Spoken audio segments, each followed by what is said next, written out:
Boleh jelaskan tak mengapa diangkat perhatian dan pilih ni sebagai langkah pertama? Baik, senangnya kita nak terapkan kepada masyarakat sebenarnya.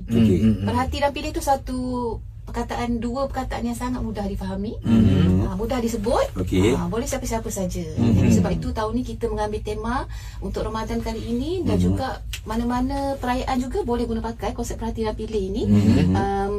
Untuk dalam aspek keselamatan makanan ni, sebenarnya kalau kita tengok kan, bukan saja keselamatan makanan je. Hari-hari kita perhati dan pilih, betul tak? Betul. Perhati dulu, tengok perhati dulu.